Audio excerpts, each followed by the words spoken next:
فیصل صاحب، آپ کی پریس کانفرنس آج کے دن ہی کیوں آپ نے چنا اس کام کے لیے؟ جی بہت شکریہ ندیم بھائی. میرے خیال میں اگر حکومت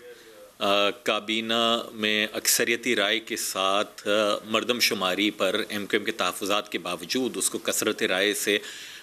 مشترکہ مفادات کی کونسل میں نہ بھیجتی تو ہمیں آج کی پریس کانفرنس کی ضرورت نہیں پیش آتی. حکومت سے ہم نے بارہا ملاقاتوں میں نہیں کہا، صرف 3 اگست 2018 کو جو تحریک انصاف کے ساتھ ہمارا تحریری معاہدہ ہوا ہے اس میں نقطہ اول یہی تھا کہ پارلیمان کی ایک متفقہ مشترکہ قرارداد کے تحت جو 2017 کی مردم شماری کے نتائج ہیں جس پر ہمیں شدید ترین تحفظات ہیں اور بھی دیگر جماعتوں کو اور صوبوں کو تحفظات ہیں، اس پر 5% کا آڈٹ کرایا جائے تاکہ یہ طے ہو سکے کہ یہ درست ہوا ہے عمل یا نہیں ہوا. اس پر بدقسمتی کے ساتھ حکومت آگے نہیں بڑھ سکی. اچھا، نہ صرف آگے نہیں بڑھے بلکہ ہمارے بار بار مطالبے کے بعد ایک کابینہ کی کمیٹی بنا دی گئی جس میں امین الحق صاحب ہماری جانب سے پیش ہوتے رہے اور بارہا ہمارے جو ٹیکنیکل ایکسپرٹس ہیں وہ ایم کیو ایم کی جانب سے پیش ہو کر انہوں نے بتایا کہ ان جگہوں کے اوپر یہ مسائل ہیں جو کہ بہت ویزیبل ہیں. ہم نے انہیں بتایا کہ کس طریقے سے جو ہاؤس کاؤنٹ ہے، جو بلاک وائز تقسیم ہے کراچی کی، وہ یہ بتا رہی ہے کہ کراچی کے لوگوں کو کم سیاست ہے ہمارے سامنے پچھلے کوئی 3 دہائیوں میں، تو ہم عام طور پر یہ دیکھتے ہیں کہ آپ متنازع ایشو کو اس وقت ہائی لائٹ کرتے ہیں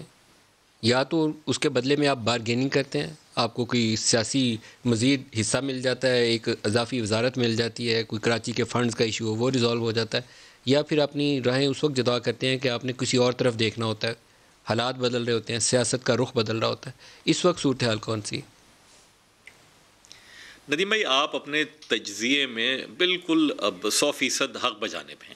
کیونکہ ایسا رہا ہے ماضی میں، اور جس پر میں کوئی بہت زیادہ فخری انداز میں نہیں کہہ سکتا کہ ماضی میں ایسا رہا ہے. لیکن میں یہ بھی عرض کروں کہ ماضی میں آپ نے یہ بھی نہیں دیکھا ہوگا کہ ایم کیو ایم نے حکومت کے ساتھ جاننے کے لیے کوئی تحریری معاہدہ کیا ہو اور اس کو پبلک کیا ہو، سب کے سامنے پیش کیا ہو. ہم نے وہ معاہدہ کیا، سب کے سامنے پیش کیا، اپنے لیے مراعات نہیں مانگی، بلکہ ہم نے جو سندھ کے شہری علاقوں کے ساتھ زیادتیاں ہیں ان پر ریلیف مانگا تھا، اسی تحریری معاہدے میں یہ شامل تھا. دوسری بات، بالکل آپ صحیح کہہ رہے ہیں کہ لوگ یہ سمجھ سکتے ہیں کہ جناب یہ ہواؤں کا رخ دیکھ رہے ہیں، لیکن میں نے تو نہیں کابینہ کا ایجنڈا بنایا،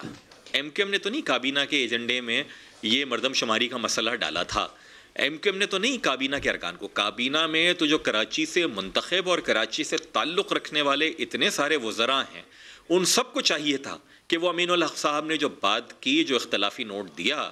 اس کی وہ حمایت کرتے، بجائے اس کے کہ وہ کہیں کہ نہیں جناب مشترکہ مفادات کی کونسل اس کو دیکھ لے. اور میں آپ کو بتاؤں فیصل صاحب، کہ مشترکہ مفادات کی کابینہ کا کونسل حصہ برقرار رہیں گے یا وزارت چھوڑ کے علیحدہ ہوں گے، کیا کریں گے؟ ندیم بھائی دیکھیے، وزارت چھوڑ کر تو ہم پہلے بھی ایک بار علیحدہ ہو چکے ہیں، لیکن ہم ٹریجری بینچز کے اوپر بیٹھے رہے تھے. اس دفعہ ہمارے سامنے خاصا مشکل سوال ہے. کل بھی ہمارا کچھ تحریک انصاف کے دوستوں سے رابطہ ہوا، یہ پریس کانفرنس تو آج ہوئی ہے،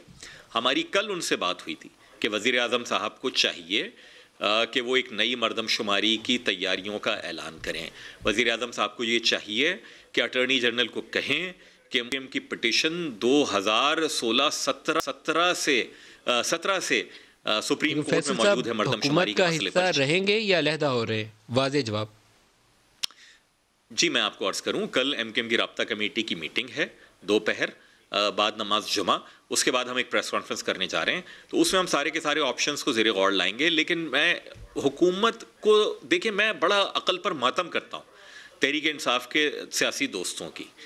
کہ اس وقت کہ جب آپ کو پی ڈی ایم کی تحریک سے خطرہ محسوس ہو رہا ہے، آپ ایسے سارے کے سارے ایشوز چن کر لے کر آ رہے ہیں. یہ تفصیل کی بات آ جائے گی، اصل میں فوکس فوکس یہ ہے کہ آپ کا اس وقت علیحدہ ہونا کتنا بڑا سیاسی امتحان بن سکتا ہے.